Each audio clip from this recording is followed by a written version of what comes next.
Hello and welcome back to Gourmet Science Studio. As you know, we are covering Sistrelli, chapter number 8. We are doing development across lifespan, and we have already covered prenatal development. In today's lecture, we're going to study about infancy and childhood development. We will be covering changes immediately after the birth, brain development in infancy, sensory development, and the famous visual clef experiment on depth perception. Also, these topics are very important for understanding child development, so make sure you watch the video till the end. And if you find these explanation helpful, don't forget to subscribe to the channel for simple psychology lectures. You know that I also help you making notes. None other channel you will find of psychology which help you provide you free notes. Okay, so make sure that you subscribe to the channel, give me a thumbs up, and let's start today's video.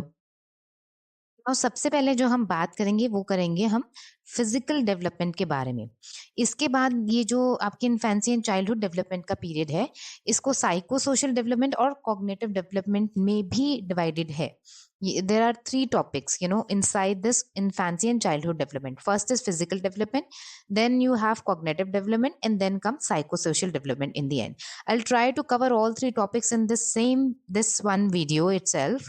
So ये video थोड़ा लेंदी हो सकता है, and that is the reason because I want to cover your syllabus that I don't write, but आपको notes सारे मिल रहे हैं. सो I would suggest कि आप वीडियो पहले एक वन गो में आप देख लीजिए, समझ लीजिए सब कुछ. Do not focus on writing the notes, right. Notes में आपको जब एक बार पूरी सिस्ट्रेली खत्म हो जाएगी, उसके बाद मैं आपको पूरी बुक के नोट्स बना के पीडीएफ दे दूंगी, तो डोंट वरी अबाउट दैट. पर अभी आप फोकस करो समझने पे. अभी आप वीडियो को सिर्फ देखो और समझो, और अगर आपको नोट्स बनाने ही है तो सेकंड टाइम पे आप वीडियो चलाओ और उसके बाद पॉज करके सिर्फ नोट्स लिखते जाओ अपने, क्योंकि समझ तो आप चुके ही हो. ठीक है, this is the method that you need to apply now. So अभी क्या कर रहे हैं आप? अभी समझने पे फोकस कर रहे हैं, तो अभी आप बस आराम से शांति से बैठ के समझो. So first is physical development. Now सबसे पहले हमारा क्या आता है, लाइफ इमीडिएटली आफ्टर बर्थ. की अभी क्या है, अभी इससे पहले जो हमने समझा था वो समझा था प्रीनेटल, मतलब the baby, the child was unborn, it was inside the womb. Now the child has come out. Okay, अभी birth हो गया.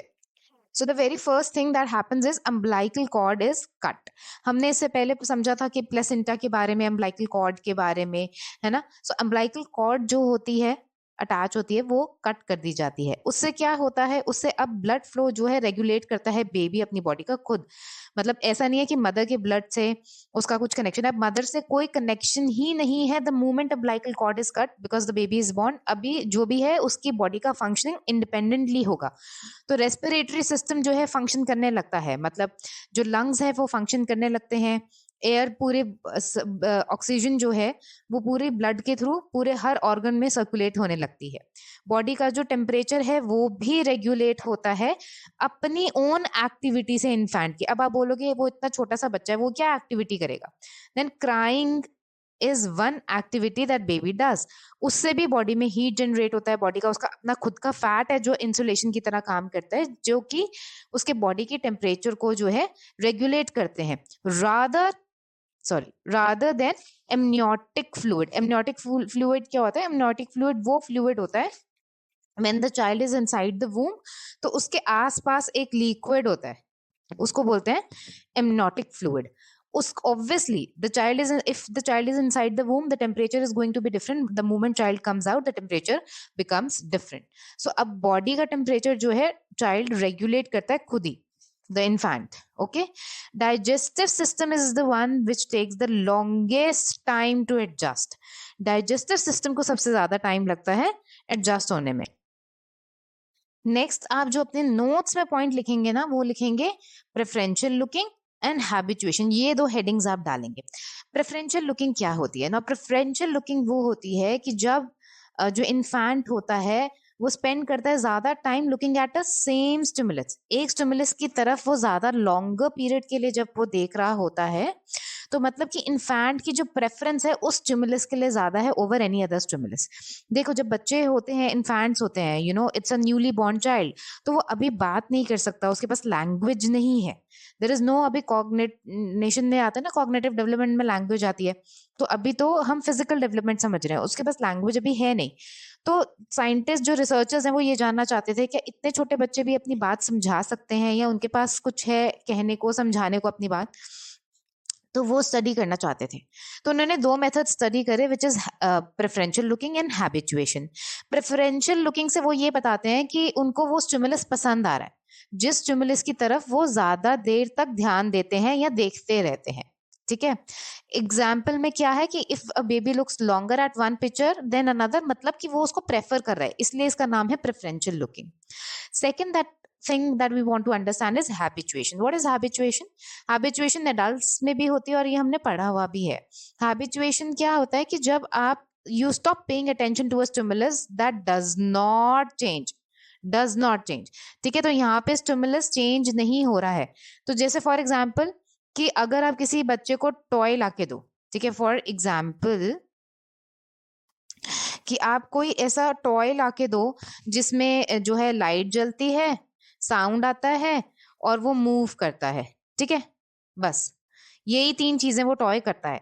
तो अब थोड़ा टाइम तो बच्चा उसके साथ खेलेगा, इन्फेंट विल प्ले, बट जब उसको ये समझ आ जाएगी कि इस एक्टिविटी से ज्यादा उसके पास कुछ करने को है नहीं, वो टॉय या तो उसमें उस टॉय में लाइट जलेगी, साउंड इफेक्ट आएगा, या तो वो टॉय मूव करेगा, and that's all.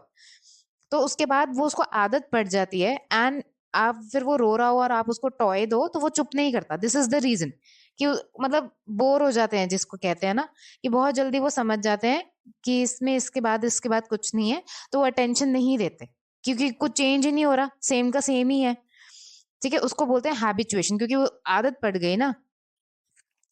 Now this shows that baby can detect change even at that इतनी छोटी एज में कि अभी वो just the baby is born, you know, अभी the child is born, अभी वो infancy में है और इतनी छोटी उसमें भी they can detect change, उसको समझ आता है कि चेंज हो रहा है कुछ कि नहीं हो रहा है।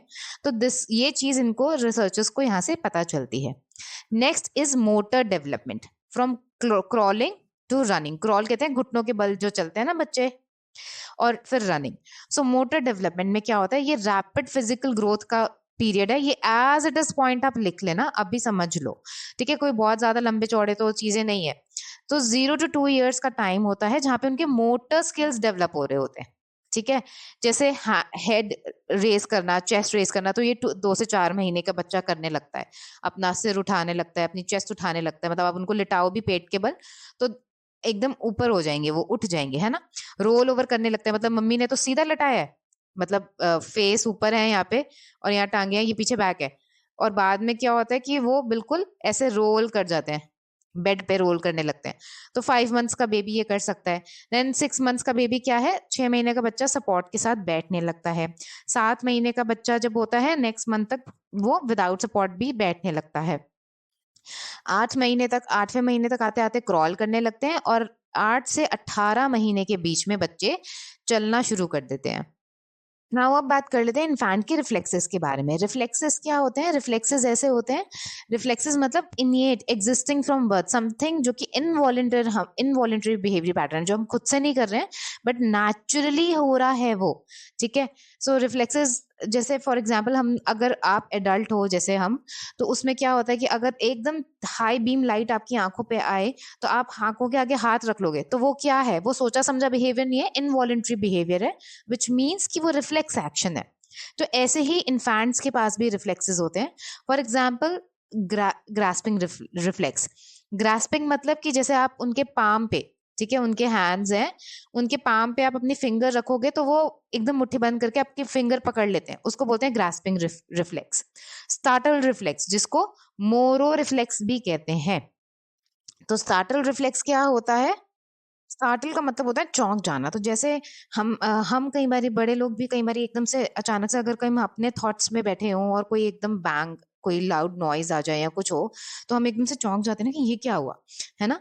तो ऐसे ही छोटे बच्चे भी होते हैं, इन्फेंट्स भी होते हैं। तो अगर कोई लाउड नॉइज वो सुनते हैं, they throw up their arms and legs into the air, you know, दोनों हाथ मतलब उनके खुल जाते हैं, दोनों पैर, मतलब तो बेसिकली वो एक डिफेंसिव रिस्पॉन्स है, you know, that something is happened. तो वो एकदम मतलब ऐसे जैसे चौंक के पूरे हाथ पैर उनके खुल जाते हैं, दोनों हैंड्स एयर में होंगे, दोनों लेग्स वो ऊपर उठा लेंगे या यू नो उसको मूव करेंगे।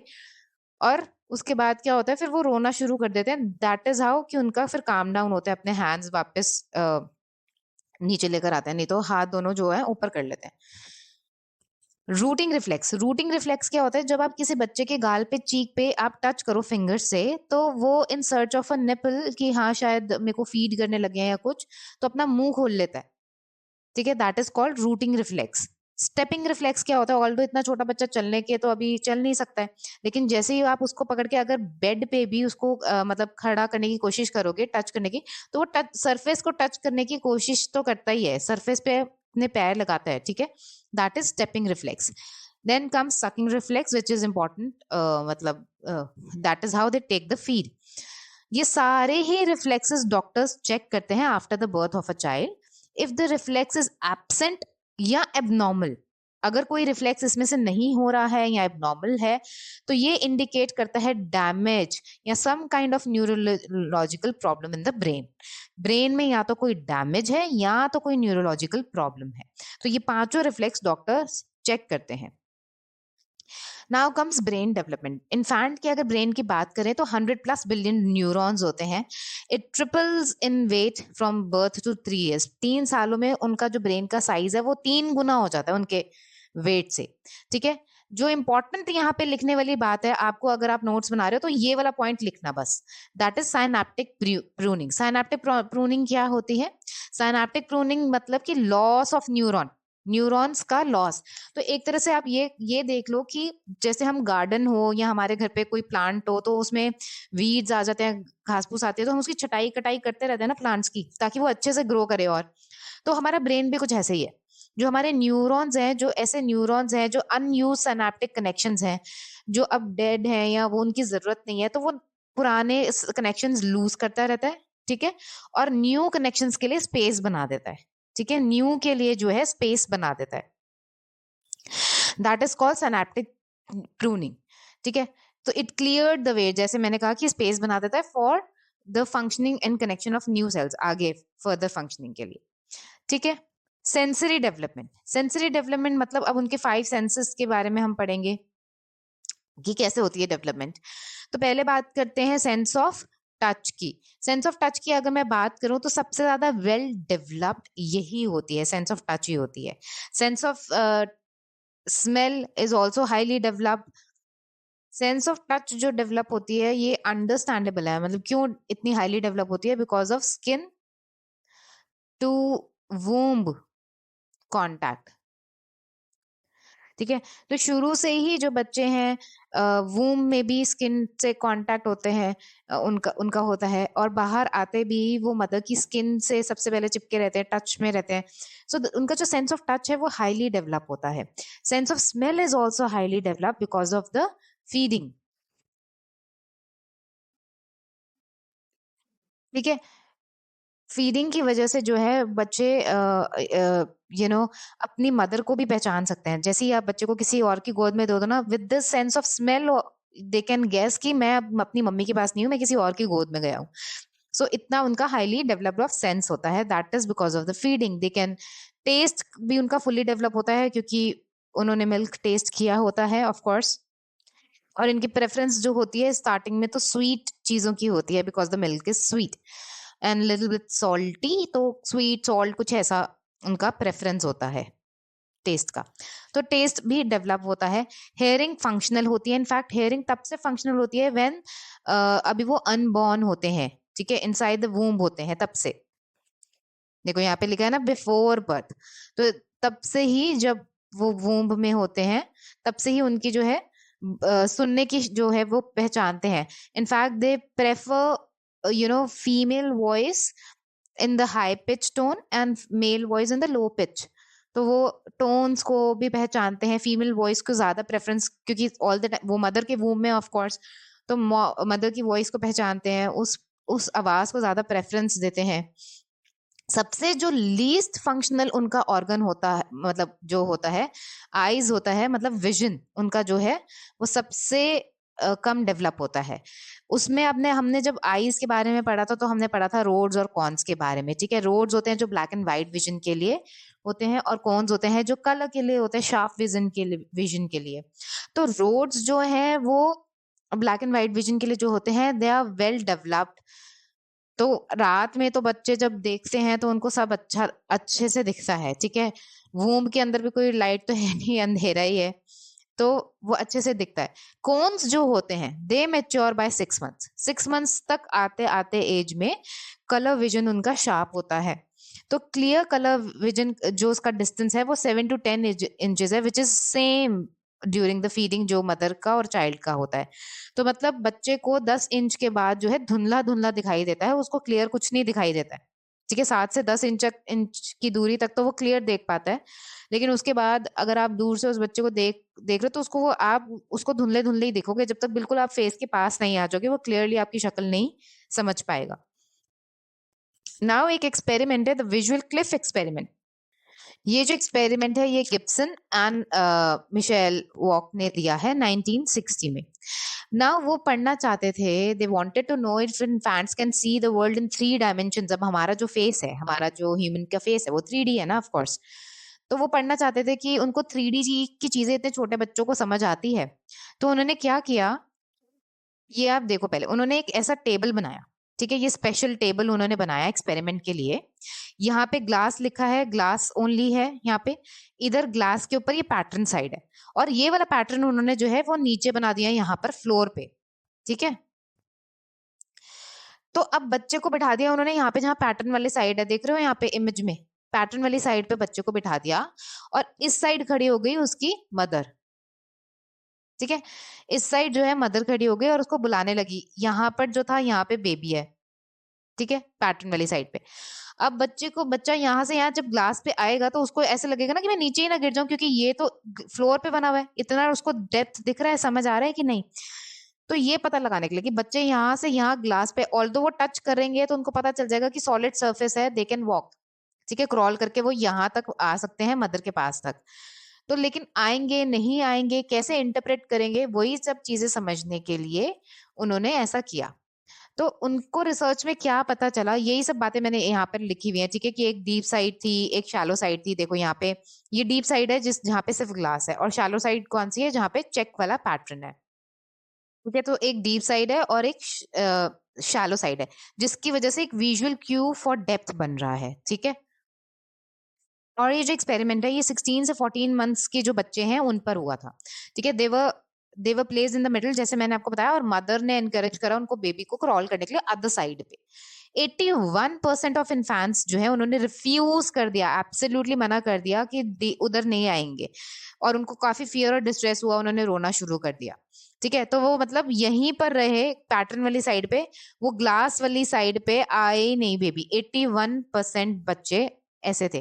तो मतलब उनको समझ आ रहा है, कुछ ना कुछ तो उनको गड़बड़ लग रही है कि ये पैटर्न तो यहाँ पे मुझे दिख रहा है अपने बिल्कुल इतने नीचे, और ये यहाँ पे ट्रांसपेरेंट ग्लास से ऐसे लग रहा है कि कितनी नीचे है ये, है ना।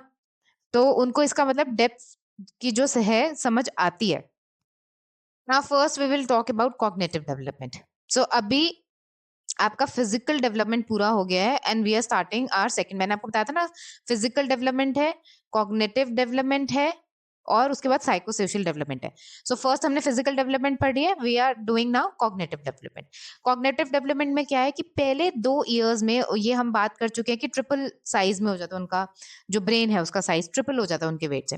Bye the age of 2 75%, by the age of 5 90% उनका वेट डेवलप हो जाता है। ये लिखने का जरूरत नहीं है, मैंने आपको समझाने के लिए वहां लिखा है। अब यहाँ पे आ जाए कि कॉग्निटिव डेवलपमेंट की थ्योरी है, ये इंपॉर्टेंट है, ये आपको समझनी है और लिखनी है, ठीक है। बेसिक आइडिया इस थ्योरी का क्या है कि बच्चे जो हैं, ये जो आप यहाँ जो बोलते हैं कि वो हाईली एक्टिव होते हैं, दे explore the world around them, ठीक है। वो अपने आसपास का एनवायरनमेंट सब एक्सप्लोर करते हैं। उनके पास ऑलरेडी स्कीमास होते हैं। स्कीमास क्या होते हैं, स्कीमास एक मेंटल फ्रेमवर्क होता है फॉर अंडरस्टैंडिंग थिंग्स, ठीक है, मेंटल कॉन्सेप्ट या idea of something. For example कि अगर आप किसी बच्चे को एप्पल दिखा रहे हो और उसको बोल रहे हो एप्पल, एंड ठीक है, तो उसके पास एक एप्पल की इमेज आ गई माइंड में, और उसको पता है कि ये एप्पल है, एप्पल ऐसे दिखता है। नेक्स्ट टाइम वो उस फ्रूट को दिखेगा तो प्रॉब्ली वो बोलेगा एप्पल, क्योंकि उसको आपने बता दिया कि ये एप्पल है। तो एप्पल का एक इमेज उसके माइंड में आ गया, एक मेंटल कॉन्सेप्ट बन गया, ठीक है। नाउ एक चीज होता है एसिमिलेशन। एसिमिलेशन क्या होता है, जब आप ऑलरेडी एग्जिस्टिंग स्कीमास को अंडरस्टैंड करने के लिए, कोई न्यू चीज को समझने के लिए अप्लाई कर रहे हो। फॉर एग्जाम्पल कि अब बहुत सारे फ्रूट्स रखे हैं और उसमें ऑरेंज भी रखे हैं।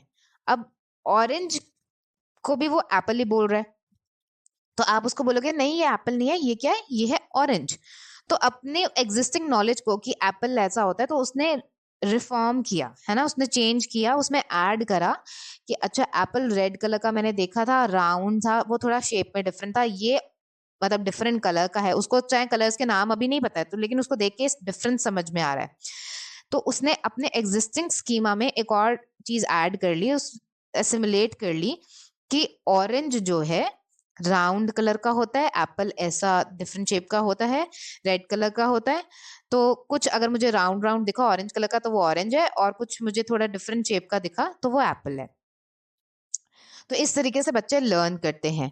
ठीक है, बच्चों को हम सिखाते भी चीजें ऐसे ही हैं, है ना। रेड, अगर आप किसी किंडरगार्टन में जाओ तो हम रेड कलर इंट्रोड्यूस कराते हैं, तो ऐसे ही दिखाते हैं, सब कुछ रेड रेड होता है उस दिन। और फ्रूट्स दिखा रहे हैं तो डिफरेंट डिफरेंट फ्रूट्स बताएंगे, उसके नाम बताएंगे, उनको दिखाएंगे। ठीक है। एकोमोडेशन, एकोमोडेशन क्या होता है? Changing word schemas to fit new information. देखो एसिमिलेशन में क्या था, उसके पास एक फ्रूट का कॉन्सेप्ट था, उस कॉन्सेप्ट के थ्रू वो ऑरेंज हो या लीची हो या गुआवा हो, बनाना हो या एप्पल हो, वो चीजों को समझेगा, वो एसिमिलेशन है। एकोमोडेशन में क्या कर रहा है, वो थोड़ा बहुत चेंज कर रहा है ओल्ड स्कीमास को to fit in the new information. जैसे एप्पल का स्कीमा यूज किया राउंड रेड वाला। ठीक है। तो एकोमोडेशन और एसिमिलेशन में ये थोड़ा सा डिफरेंस है। देखो आप लिखती हूँ, एसिमिलेशन और एकोमोडेशन में जो मेन डिफरेंस क्या है, ठीक है, कंफ्यूज नहीं होना।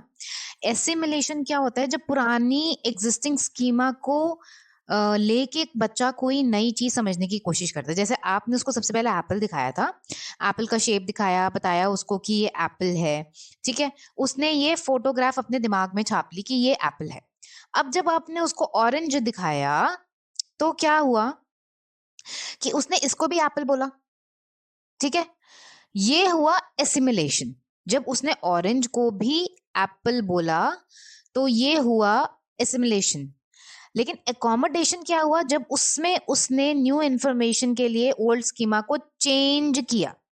ये जो चेंज है उसको कह रहे हैं हम एकोमोडेशन, कि नहीं ये एप्पल नहीं ऑरेंज है। ठीक है, इसका कलर डिफरेंस है, इसके ऊपर मतलब ऐसा नहीं है, या थोड़ा सा शेप भी डिफरेंट है, जैसे भी उस बच्चे ने। तो उस बच्चे ने फिर ये इमेज अपने माइंड में ये इमेज अपने माइंड में फिट करी और इसको बोला कि अच्छा ये मेरे को फ्रूट दिखाएंगे तो ये जो है ऑरेंज है, ये दिखाएंगे तो ये एप्पल है। वो जो चेंज वो जो चेंज ऑफ इंफॉर्मेशन है वो है एकोमोडेशन। ठीक है। और जो हमारी जिंदगी की इनफैक्ट लर्निंग है वो ऐसे ही चलती है, एसिमिलेशन प्लस एकोमोडेशन। एसिमिलेशन पुरानी नॉलेज को हम यूज करते हैं कुछ नया समझने के लिए, उसको बेस बनाते हैं। ठीक है। और एकोमोडेशन मतलब जब चेंज करते हैं उस बेस के अंदर, कि उसमें कुछ एड ऑन करते हैं, दैट इज एकोमोडेशन। ठीक है, क्लियर है। Then come sensory stage of cognitive development, this is the star of the show. ठीक है, यही है आपको जो सबसे इंपॉर्टेंट ध्यान देके समझना है। ऑब्वियसली एसिमिलेशन एंड वो सब टर्म्स भी थे, पर यहाँ से जो जॉन पियाजे का है वो शुरू हो रहा है। ठीक है, जो उन्होंने स्टेजेस दी थी कॉग्निटिव डेवलपमेंट की, सबसे पहले दी थी सेंसरी मोटर स्टेज, जो कि बर्थ से लेके 2 years तक चलती है। तो इसमें वो बोल रहे हैं इन्फेंट्स कैसे सीखते हैं। तो जो इन्फेंट्स होते हैं वो इसमें अपनी सेंसेस एंड मोटर एबिलिटीज को यूज करते हैं to learn about the world around them. ठीक है। अब क्योंकि हम बर्थ पैदा होने से 2 साल तक काफी चेंजेस आ जाते हैं बच्चे में, है ना। तो पहले पहले तो हमने ये पढ़ा था ना इनवॉलेंट्री रिफ्लेक्सेस के बारे में, कि वो तो एट प्रेजेंट होते हैं, इनिएट होते हैं बर्थ के बाद, बर्थ पे। बट उसके बाद क्या होता है, वो मतलब इनवॉलेंट्री रिफ्लेक्सेस मतलब जो ऑटोमेटिकली हो रहे हैं, बट उसके बाद वो डेलिब्रेट बिहेवियर में भी इन्वॉल्व करने लगते हैं। सिंपल रिपीटेटिव एक्शन से कॉम्प्लेक्स पैटर्न्स तक वो पहुंच जाते हैं। मतलब 2 साल का बच्चे को अगर आप बोलोगे, शेप सॉर्टर्स आता है ना, वो स्कूल में गेम्स आती हैं, यहाँ पे स्टार बना हुआ है, यहाँ पे सर्कल है, यहाँ पे स्क्वायर है, यहाँ पे हार्ट शेप है, और यहाँ पे उसके पास पजल्स है, तो आप उसको बोलो कि जो शेप जिसमें फिट होती है वो लगाओ, तो वो सॉर्टिंग बॉक्स में वो वैसे कर सकते हैं। या पिंक अलग कर दो, रेड अलग कर दो। ठीक है, ऐसे करके। तो 2 साल का बच्चा ये सब काम कर सकता है। तो from simple relative action to complex patterns वो पहुंच जाते हैं। कि अचीवमेंट जो सेंसरी मोटर स्टेज की होती है वो होती है ऑब्जेक्ट परमानेंस। ऑब्जेक्ट परमानेंस क्या होता है? ऑब्जेक्ट परमानेंस मतलब, अब क्योंकि ये देखो बर्थ से और 2 साल का बीच का सफर हम पूरा तय कर रहे हैं, तो छोटे से बच्चे को अगर आप बोलो कि पीकबू करते हैं ना, पीकबू मतलब कि आप उसको एक टॉय दिखाओ, मान लो एक टेडी बियर दिखा रहे हो आप उसको, और बाद में पीछे अपने पीठ पे के पीछे छिपा लो, तो उसको लगेगा ओ मैजिक हो गया, ये तो मतलब गायब कर दिया इन्होंने, कहाँ चला गया। उसको ये समझ नहीं आती कि उन्होंने बस हाथ पीछे करके पीछे छुपा लिया है, वो कहीं गायब नहीं हुआ है, टॉय अभी भी है। ठीक है। लेकिन जैसे जैसे बच्चा बड़ा होता रहता है और जब वो 2 साल तक की एज में आता है तो उसको ये बात समझ में आती है कि ऑब्जेक्ट एग्जिस्ट करता है, वो गायब नहीं हो गया, हवा में छू मंतर नहीं हो गया, वो अभी भी है, बस हाथ के पीछे छुपा लिया। उसको देख नहीं पा रहा है वो, लेकिन ऑब्जेक्ट है। That is object permanence. Symbolic thought by the end of this stage वो भी आने लगता है। सिंबॉलिक थॉट मतलब वर्ड्स रिप्रेजेंट करते हैं ऑब्जेक्ट्स को एंड सिंपल प्लानिंग पॉसिबल होने लगती है। सिंबॉलिक थॉट होता है कि जैसे जब आप किसी एक चीज को यूज करते हो to represent any other thing, for example कि उनके हाथ में मान लो कोई लंबी सी स्टिक है, ठीक है, तो वो स्टिक को एज अ बोलेंगे अपने फ्रेंड से कि मतलब फाइट करने लग जाएंगे कि जैसे मेरे पास तलवार है, ठीक है, तो स्टिक को उन्होंने एज अ सॉर्ड, ठीक है, एज अ तलवार जो यूज किया, दैट इज सिंबॉलिक थॉट। ठीक है, वो सिंबॉलिक थॉट की एज है। ठीक है, तो इसमें वर्ड्स रिप्रेजेंट कर सकते हो, वर्ड्स, इमेजेस, कुछ भी मतलब जो है वो यूज कर सकते हैं to represent any other thing. In simple planning becomes possible. छोटी छोटी चीज के ऐसे खेलते हैं, वैसे खेलते हैं, ये खेलते हैं, पहले ये करते हैं, छोटी छोटी प्लानिंग, ठीक है, वो that becomes possible by the age they come to 2 years। Now उसके बाद आता है 2 से 7 साल के बच्चा आता है प्री ऑपरेशनल स्टेज में। Now what is pre operational stage? Main feature जो होता है प्री ऑपरेशनल स्टेज का वो होता है time of developing language and concepts. I mean 2 से 7 साल का बच्चा तो ऑब्वियसली लैंग्वेज को यूज कर सकता है, they can ask question, they can explore their surroundings more fully मतलब ज्यादा एक्टिवली, ठीक है, मोर एक्टिवली एक्सप्लोर करते हैं अपनी सराउंडिंग्स को। Pretend and make believe play खेल सकते हैं थ्रू सिंबॉलिक थिंकिंग। ठीक है, जैसे ब्लॉक्स खड़े कर दिए जिसको वो ट्रेन बना रहे हैं अपनी तरफ से। सो ऐसे प्रिटेंड प्ले कर सकते हैं, मैं सुपर हीरो हूँ, प्रिटेंड करेंगे, ठीक है, मैं सुपर हीरो हूँ, मैं आयरन मैन हूँ, मैं वटेवर, ठीक है, ऐसे प्रिटेंड कर सकते हैं, मेक बिलीव प्ले कर सकते हैं, तो ये सब वो कर सकते हैं। लिमिटेशन क्या होती है इसमें? उनके पास लॉजिकल थॉट नहीं होता अभी भी। लैंग्वेज तो डेवलप हो रही है, कॉन्सेप्ट्स डेवलप हो रहे हैं, but they don't have logical thought. ठीक है। एनिमिज्म मतलब उनके लिए ऑब्जेक्ट स्टिल हैव फीलिंग्स। मतलब अगर चेयर से उनको लग गई या टेबल उनको लग गया तो वो टेबल को मारेंगे, है ना, या उन अपनी डॉल अगर उनकी गिर गई मान लो, तो या उनका टॉय गिर गया, टेडी बियर गिर गया, तो उसको उठाएंगे और चोट तो नहीं लगी या सॉरी बोलेंगे, तो that is animism. Ego centrism मतलब वो अभी भी दूसरों का व्यू पॉइंट नहीं समझ सकते। और देखो ये हम जर्नी 2 से 7 साल बोल रहे हैं, तो मतलब 2 साल का बच्चा, 3 साल का बच्चा, 4 साल का बच्चा, 5 साल का बच्चा, 6 साल का बच्चा, एंड देन 7 साल का बच्चा। तो हर साल बट उनकी उम्र के साथ साथ उनके कॉन्सेप्ट्स भी चेंज हो रहे हैं, बदल भी रहे हैं। 7 साल का बच्चा प्रॉब्ली एनिमिज्म उसमें शायद नहीं होगा, ठीक है, बट 2 साल का बच्चा होगा तो उसमें एनिमिज्म आपको देखने को मिलेगा। देन ईगो सेंट्रिज्म का ये है कि वो दूसरों का व्यू पॉइंट नहीं समझ पाते, चीजों को अपने व्यू पॉइंट से समझते हैं। जैसे मान लो कि अगर उन्होंने अपनी आंखों पे हाथ रख लिया तो उनको लग रहा है कि वो नहीं देख रहे तो आप भी नहीं देख पा रहे उनको, ठीक है, दैट इज मतलब अपनी ही उनकी ईगो सेंट्रिज्म है। ईगो सेंट्रिज्म और सेल्फिशनेस में फर्क है। यहाँ पे ईगो वो वाली ईगो की बात नहीं है। जैसे फॉर एग्जाम्पल कि एक बच्चा है, अपने मान लो दादी के लिए उसको बर्थडे के लिए टॉय लेना है, ठीक है, तो वो टॉय खरीदेगा जो उसे पसंद है, ठीक है, वो टॉय वो चीज नहीं ले उसको, क्योंकि उसको अभी इतनी समझ नहीं है कि मेरी दादी थोड़ी ना खिलौनों से खेलेगी। लेकिन वो दादी के लिए खिलौने इसलिए नहीं खरीद रहा कि बाद में दादी मेरे को दे दे और मैं खेलूं, ठीक है, दैट इज सेल्फिशनेस। वो वाली ईगो सेंट्रिज्म की बात नहीं हो रही यहाँ पे। यहाँ लेकिन वो दादी के लिए खिलौने इसलिए खरीद रहा है क्योंकि उसको लगता है मुझे ये पसंद है तो उनको भी ये पसंद आएगा, ठीक है, मेरे को इस टॉय से खेलने में मजा आता है, उनको भी इससे खेलने में मजा आएगा।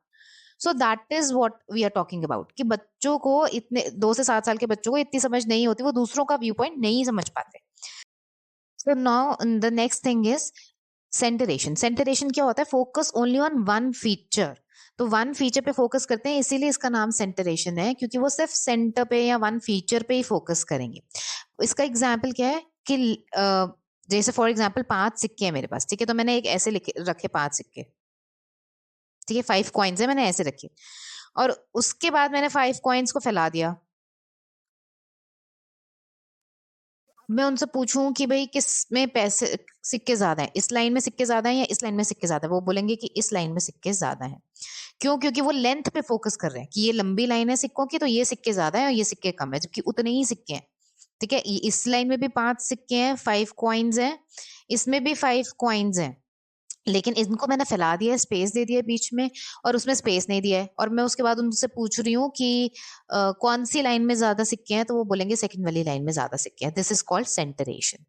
फिर एक कॉन्सेप्ट आता है इरिवर्सिबिलिटी का, जो कि इनके पास नहीं होता. तो ये सारे लिमिटेशंस हैं प्री ऑपरेशनल स्टेज के. इरिवर्सिबिलिटी का कॉन्सेप्ट क्या कहता है? They can't mentally reverse the action. वो मेंटली रिवर्स नहीं कर सकते किसी एक्शन को. मेंटली रिवर्स करना मतलब, फॉर एग्जाम्पल कहाँ पे बनाऊं? फॉर एग्जाम्पल कि एक ब्रदर है और एक सिस्टर है, ठीक है, एक ब्रदर है और एक सिस्टर है, और उनकी प्लेट में जो है पिज्जा का स्लाइस रखा है. उनकी प्लेट में पहले मम्मी ने क्या करा, एक पिज्जा का स्लाइस रखा दोनों की प्लेट में, ठीक है. फिर अगर मान लो कि सिस्टर की जो पिज्जा का स्लाइस है उसको बीच में से ऐसे कट कर दिया, ठीक है, अब वो एक ही पिज्जा का स्लाइस है, अब पतले पतले 2 पिज्जा के स्लाइस हो गए. तो भाई को लग रहा है कि भाई इसको तो 2 मिले और मेरे को मिला एक, जबकि सेम क्वांटिटी है. बट वो मेंटली रिवर्स नहीं कर सकते एक्शन को कि भाई पिज्जा का स्लाइस तो 2 में कट किया है तो इसलिए 2 हो गया, लेकिन वो तो उतनी क्वांटिटी है ना. पिज्जा का स्लाइस एक था, अब उसको एक स्लाइस को आप जितने मर्जी टुकड़ों में बांट लो, लेकिन स्लाइस तो एक ही रहेगा. तो ये इरिवर्सिबिलिटी का कॉन्सेप्ट बच्चों के उस पर नहीं होता. ठीक है. कंजर्वेशन क्या होता है? कंजर्वेशन का मतलब होता है कि व्हेन वो quality seems changed when appearance changes, तो उनको लगता है क्वांटिटी भी चेंज हो गई अगर अपीयरेंस चेंज हो. तो इसमें क्या एग्जांपल है बीकर का? मान लो कि एक इतना पतला सा ग्लास है, टॉल सा, ठीक है, और एक छोटा ग्लास है, वाइड सा. बानी दोनों में वाटर का जो क्वांटिटी है सेम है, वाटर का क्वांटिटी. तो इस ग्लास से उनके सामने आप इस ग्लास में पानी डाल दोगे, या दोनों में पानी है, तो आप पूछोगे किस में पानी ज्यादा है, वो बोलेंगे ये टॉल वाले ग्लास में. क्यों? क्योंकि उनको लग रहा है ये लंबा ग्लास है तो इसमें पानी ज्यादा होगा, जबकि दोनों में क्वांटिटी सेम है. भाई वो टॉल है, पतला है, नैरो है, लेकिन दूसरा वाला ग्लास शॉर्ट है लेकिन वाइड भी तो है. तो ये कॉन्सेप्ट उनके पास अभी नहीं होते. इसको बोलते हैं कंजर्वेशन. ठीक है. Then comes third stage which is concrete operational stage, 7 से 12 साल के बच्चों की. यहाँ पे जो 12 साल तक, by the time they comes to the age of 12 years, सारी एबिलिटीज उनके पास आ जाती हैं. लॉजिकल थिंकिंग करने लगते हैं, कंजर्वेशन का कॉन्सेप्ट समझ आता है, रिवर्सिबिलिटी का समझ आता है, सेंटरेशन डिसअपियर हो जाती है कि ऐसे नहीं है कि एक ही सेंटर पे फोकस करें. सेंटरेशन का समझ आ जाता है. मतलब किसी 12 साल के बच्चे से आप वो कॉइन वाला एक्सपेरिमेंट करोगे कि 5 कॉइन इकट्ठे ऐसे रख दिए और फिर 5 कॉइन को फैला के रख दिया, तो उसको पता चलेगा कि भाई क्वांटिटी उतनी है, वही कॉइन है. ठीक है. लिमिटेशन क्या है यहाँ की? बस लिमिटेशन ये है कि एब्स्ट्रैक्ट कॉन्सेप्ट्स को वो अभी भी नहीं समझ पाते हैं, उनसे डील वो नहीं कर पाते हैं. एब्स्ट्रैक्ट मतलब जैसे फ्रीडम क्या है, व्हाट इज फ्रीडम? जस्टिस क्या है, व्हाट इज लव? ये इस तरीके की जो एब्स्ट्रैक्ट कॉन्सेप्ट्स हैं, उनका कॉन्सेप्ट्स वो समझ नहीं पाते. नाउ कंक्रीट कॉन्सेप्ट्स और एब्स्ट्रैक्ट कॉन्सेप्ट क्या होता है? एब्स्ट्रैक्ट कॉन्सेप्ट मैंने आपको बताया, जैसे फ्रीडम, जस्टिस एंड लव, ये सब कॉन्सेप्ट उनके पास नहीं होते. कंक्रीट कॉन्सेप्ट्स को वो समझ सकते हैं. कंक्रीट कॉन्सेप्ट मतलब जो रिटन रूल्स है, ठीक है, स्कूल के कुछ रूल्स हैं, क्लास के कुछ रूल्स हैं, सोसाइटी में बिहेव करने के कुछ रूल्स हैं कि भाई आपने हर्ट करा है आप सॉरी बोलो, या आपने बदतमीजी करी आप सॉरी बोलो, किसी ने आपको कुछ दिया आप थैंक यू बोलो, गुड मॉर्निंग बोलो, समथिंग लाइक दैट. तो कंक्रीट कॉन्सेप्ट्स को उनको समझ आता है, रिटन रूल्स का उनको समझ आता है, रियल थिंग्स जिनको वो टच कर सकते हैं, ठीक है, वो सब चीजें उनको समझ आती हैं. बट एब्स्ट्रैक्ट कॉन्सेप्ट की बुद्धि अभी नहीं होती. तो ये थर्ड स्टेज हो गई. अब इसके बाद फोर्थ स्टेज है which is formal operation stage, and this is the last stage of पियाजे की थ्योरी. ठीक है. 12 साल से एडल्टहुड तक। यहाँ पे एडवांस थिंकिंग करने लगते हैं, एब्स्ट्रैक्ट कॉन्सेप्ट पॉसिबल होने लगते हैं, सब समझ आने लगती हैं चीजें। हाइपोथेटिकल थिंकिंग कर सकते हैं, व्हाट इफ वाले क्वेश्चंस। हाइपोथेटिकल मतलब अगर ऐसा हुआ तो, अगर ये हुआ तो, अगर वैसा हुआ तो जो हाइपोथेटिकल, जो हम अपने माइंड में सिनेरियोज बनाते रहते हैं ना, वो वाले चीजें ये कर सकते हैं। बेटर प्रॉब्लम सॉल्विंग कर सकते हैं, ऑफ कोर्स। क्रिटिकल थिंकिंग कर सकते हैं। Everyone, not everyone reaches this stage, ठीक है। समटाइम्स वो बड़े तो हो जाते हैं, बुद्धि बच्चों वाली होती है, तो वो only 50% of adults fully developed. Critical thinking हर कोई नहीं करता, ठीक है। Needed for college level learning, ये सब कॉलेज लेवल लर्निंग के लिए जरूरी होता है क्रिटिकल थिंकिंग। क्यों? क्योंकि आपको स्कूल में इस तरीके के क्वेश्चंस, इस तरीके की पढ़ाइयाँ हैं जहाँ इस तरीके के सवाल जवाब हैं, जहाँ आपको क्रिटिकल थिंकिंग करनी पड़ती है, प्रॉब्लम सॉल्विंग एबिलिटीज आपकी होती है, एब्स्ट्रैक्ट थिंकिंग कराते हैं। तो ये फॉर्मल, बेसिकली जो स्कूल की एजुकेशन है वो फॉर्मल ऑपरेशन स्किल्स पे बेस्ड है, ठीक है। देन कम्स बियॉन्ड पियाजे, ये एक्स्ट्रा आइडियाज हैं कुछ कि रियलिस्ट रिलेटिविस्टिक थिंकिंग। नाउ ये जो स्टेज है, ये एक्स्ट्रा स्टेज है, ये पियाजे की थ्योरी में नहीं है और ना ये पियाजे ने प्रपोज की है, but some other researchers have propose कि ये स्टेज भी एक होती है, होनी चाहिए, जिसका एज ग्रुप क्या होना चाहिए? Young adults. क्योंकि उन लोगों को ये बात समझ आती है कि ब्लैक एंड व्हाइट थिंकिंग नहीं होनी चाहिए, हर चीज ब्लैक एंड व्हाइट नहीं होती, they are grey zones also, ठीक है। डाइवर्सिटी होती है। यंग एडल्ट्स रिकॉग्नाइज करते हैं कि हर प्रॉब्लम का सोल्यूशन प्योर लॉजिक से नहीं निकल सकता है। There can be multiple point of view to a single problem, एक ही प्रॉब्लम को देखने के, उसको सॉल्व करने के बहुत सारे तरीके होते हैं। Life is not always black and white. Okay, पियाजे की थ्योरी का एवेल्युएशन देख लेते हैं। पियाजे की थ्योरी की स्ट्रेंथ्स क्या है? वो बोलते थे कि चिल्ड्रन जो है एक्टिव एक्सप्लोरर है अपने एनवायरमेंट के, और एजुकेटर्स ने पियाजे की थ्योरी को प्रैक्टिस में लाया है बाय अलाउइंग चिल्ड्रन कि वो हैंड्स ऑन एक्सपीरियंसेस ले सके, ठीक है। इसलिए जो आजकल की लर्निंग आप देखोगे स्कूल्स में, वो एक्सपीरियंशियल लर्निंग पे ज्यादा फोकस करने लगे हैं कि आप एक्सपीरियंस करो with the objects and everything by teaching concepts that are appropriate. तो ऐसी चीजों को अब, क्योंकि मतलब कॉग्निटिव डेवलपमेंट में पियाजे ने हर उसकी एज ग्रुप बताया है, तो उनकी एज के हिसाब से चिल्ड्रन को कॉन्सेप्ट्स बताए जाते हैं, ठीक है। वो कॉन्सेप्ट्स बताते हैं उनकी एज के हिसाब से। क्रिटिसिज्म क्या है इसका? कि ideas of distinct age of cognitive development is not completely correct, क्योंकि हर कोई उसी में फिट बैठे ऐसा नहीं है। Changes in thoughts are more continuous, तो रिसर्चर्स ने बोला कि जो हमारे थॉट्स हैं वो ग्रेजुअली चेंज होते हैं, रादर देन कि एक स्टेज से दूसरे स्टेज, ठीक है। ऐसे ऐसे नहीं होता कि जंप हमारा इस स्टेज में, अब इस स्टेज में, इस स्टेज में। स्लो प्रोसेस है और ग्रेजुअल प्रोसेस है, ठीक है। प्री स्कूलर्स इतने ईगो सेंट्रिक नहीं होते जितना पियाजे ने अपनी थ्योरी में बता दिया है उनको, कि दूसरों का पॉइंट ऑफ व्यू समझ ही नहीं सकते, है ना। कुछ जिद्दी बच्चे होते होंगे जो दूसरे का पॉइंट ऑफ व्यू नहीं समझ सकते, बट इतना भी ईगो सेंट्रिक हर बच्चा नहीं होता। ऑब्जेक्ट परमानेंस एग्जिस्ट करता है मच अर्लियर देन पियाजे थॉट। ये सब क्रिटिसिज्म उनके थ्योरी के रहे हैं। तो कंक्लूजन अगर आपको लिखना है तो आप ये लिख सकते हैं कि हाईली इन्फ्लुएंशियल है आज भी पियाजे की थ्योरी, बट रिसर्चर सजेस्ट कि कॉग्निटिव डेवलपमेंट जो है फ्लेक्सिबल है, इतनी रिजिड ही नहीं है जिसको आप स्टेजेस में बांध सको। Oh, now we have come to Vygotsky की थ्योरी। ये थ्योरी कर लेते हैं, और इसमें कॉग्निटिव डेवलपमेंट, फिजिकल डेवलपमेंट हम कर चुके हैं, कॉग्निटिव डेवलपमेंट हम कर रहे हैं। कॉग्निटिव डेवलपमेंट में ये वाइगॉत्स्की की थ्योरी आपकी लास्ट थ्योरी है। पियाजे की कर ली, वाइगॉत्स्की की करेंगे, इसके बाद आपका कॉग्निटिव डेवलपमेंट खत्म हो जाएगा और साइको सोशल डेवलपमेंट आएगा, ठीक है। सो अगर आप, if you are feeling tired और whatever, you can pause the video, take a break, sip water, just take a walk और whatever, come back and watch again, but I will be continuing teaching, okay. तो आप समझो लेव अब वाइगॉत्स्की का main idea क्या है।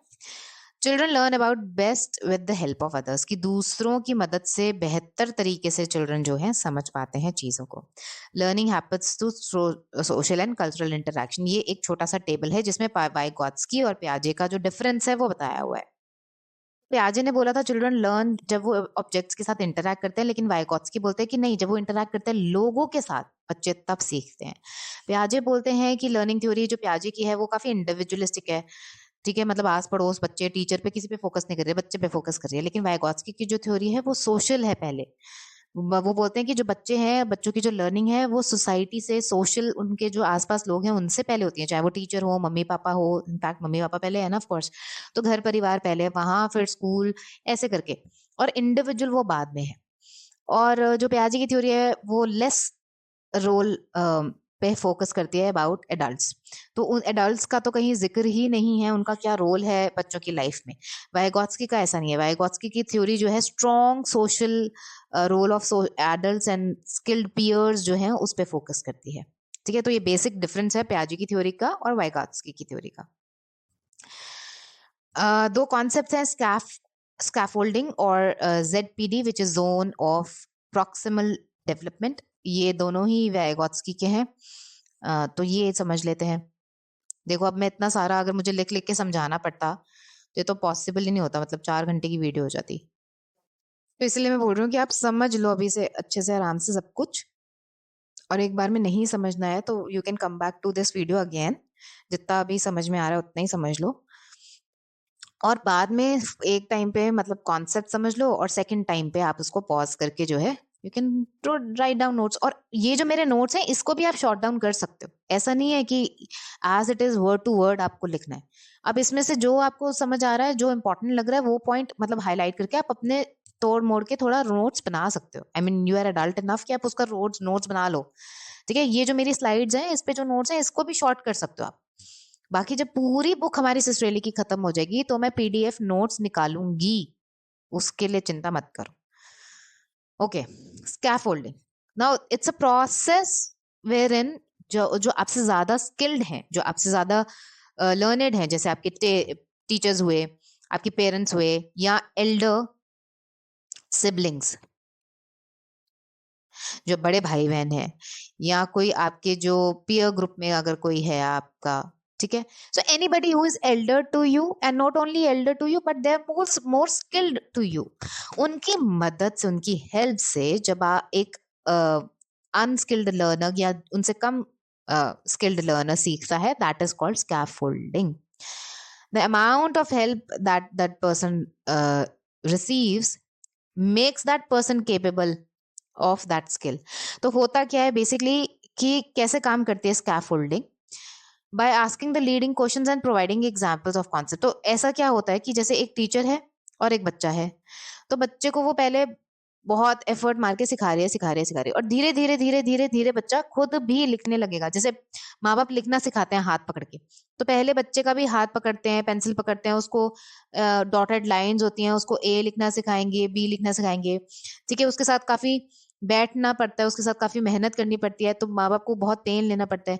धीरे धीरे धीरे उसका उसका बीच बीच में हाथ पकड़ के भी उसको लिखना सिखाएंगे, डॉटेड लाइंस बना के देंगे।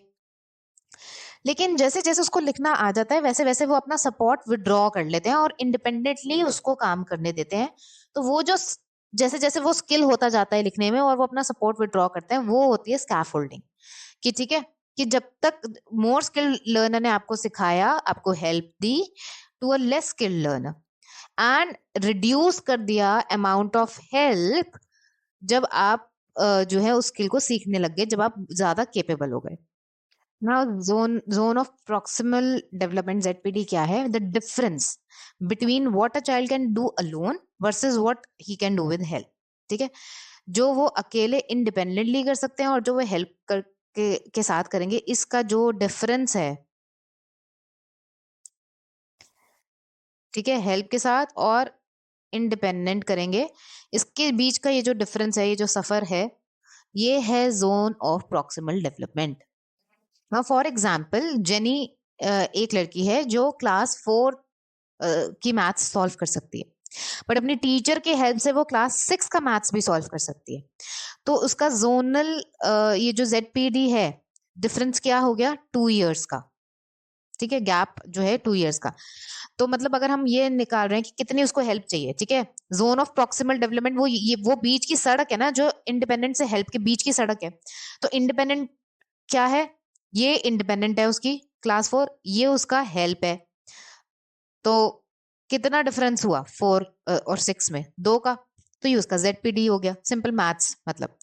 वहीं सूजी एक और पर्सन है जो क्लास 4th का मैथ्स अकेले सॉल्व कर लेती है, वो भी, लेकिन वो क्लास 6 का नहीं कर पाती, उसके बाद विद हेल्प से वो क्लास 5 तक की कर पाती है, विद 5 की भी कुछ क्वेश्चन सॉल्व कर लेगी वो।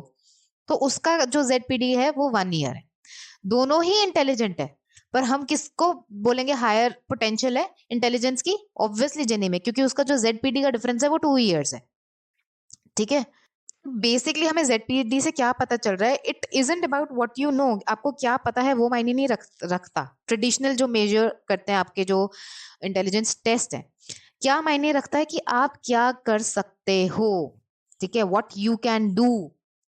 ठीक है, अगर आपको हेल्प या सपोर्ट मिले तो आप कितना निखर सकते हो, आप क्या कर सकते हो, वो मायने रखता है। आपको क्या पता है वो मायने नहीं रखता। That is ZPD। Now new ways of thinking आ रहे हैं बट इंटेलिजेंस के बारे में, कि ये आपको एक नया एक दृष्टिकोण देता है, एक नई आपको नजरिया देता है कि इंटेलिजेंस जो टेस्ट हैं आपके, उसको देखने का, कि intelligence is just not about the scores, कि किसी का IQ पे कितना स्कोर आया है, इंटेलिजेंस उसके बारे में नहीं होती। It is about the potential what matters. आपकी लर्निंग पोटेंशियल LP कितनी है, what is your learning potential, उस पे मैटर करता है। देन प्राइवेट स्पीच के बारे में बात करी वाइगोत्स्की ने, which is talking to yourself. पियाजे ने बोला कि पियाजे कॉल्ड इट ईगोसेंट्रिक। ठीक है, बच्चे दूसरों का व्यू पॉइंट नहीं देख सकते, it is useless. But Vygotsky ने बोला जब वो बात करते हैं तो it is like thinking out loud, अपने आप से बात करना प्रॉब्लम्स को सॉल्व करने में मदद करता है। ठीक है, और even adults can do it, thinking out loud का कॉन्सेप्ट वाइगोत्स्की का है। थिंकिंग आउट लाउड मतलब कि बोल के किसी प्रॉब्लम के बारे में जब हम कहते हैं ना, ओके ठीक है, I think I should do this first, उसके बाद मैं ये करूंगा, and then I will go this and do that. तो हम भी कई बार ऐसा करते हैं।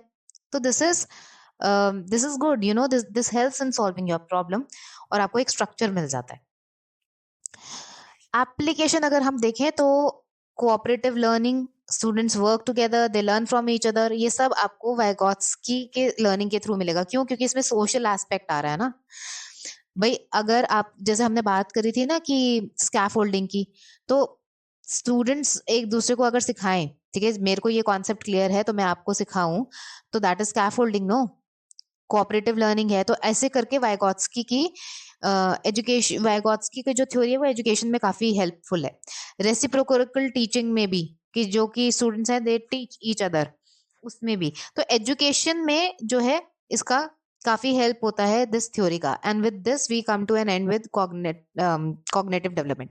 तो हमने फिजिकल क्लियर कर लिया, कॉग्निटिव कर लिया।